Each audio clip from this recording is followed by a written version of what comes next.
What international human rights specifically protect children? Have you ever wondered what rights are specifically designed to protect children around the world? The answer lies in the United Nations Convention on the Rights of the Child, often referred to as the Convention.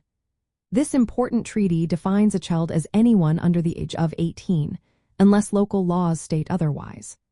Almost every country has ratified this treaty, making it a significant framework for children's rights globally. One of the core principles of the Convention is non-discrimination. This means every child has the right to enjoy all the rights outlined in the treaty, regardless of their race, sex, nationality, or any other status. Another essential aspect is the best interests of the child. Whenever decisions are made that affect children, their best interests must be a primary consideration. Children also have the right to life, survival, and development. This means that every child should be able to grow and thrive to their fullest potential. Additionally, the Convention grants children the right to be heard. They should have the opportunity to express their views on matters that affect them, and these views should be taken seriously based on their age and maturity.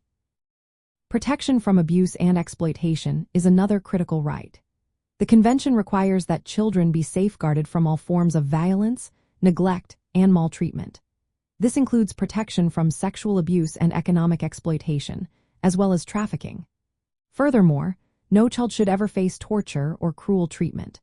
The Convention explicitly prohibits capital punishment and life imprisonment without the possibility of releases for those under 18. Education is another right guaranteed by the Convention. States must ensure that children have access to education that respects their dignity and promotes their development. The Convention also recognizes that certain groups of children, such as orphans, refugees, and those with disabilities, requiring special protections. There are also optional protocols to the Convention that provide additional safeguards. For example, one protocol addresses the involvement of children in armed conflict, raising the minimum age for recruitment. Another protocol focuses on combating the sale of children and child pornography, ensuring that states take action against these serious violations. From a law school perspective, understanding the Convention is vital for anyone interested in international human rights law, particularly in the area of children's rights. The Convention creates legal obligations for countries to implement laws and policies that protect children.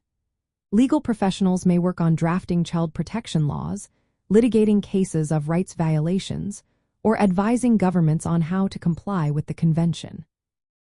Other international agreements complement the Convention by addressing children's rights in specific situations. For instance, the International Labour Organization has conventions focused on child labor, and the Convention on the Elimination of All Forms of Discrimination Against Women addresses issues affecting girl children. In essence, the United Nations Convention on the Rights of the Child, along with its optional protocols, forms the foundation of international human rights protections for children. These standards set expectations for countries to uphold and protect the rights of children everywhere.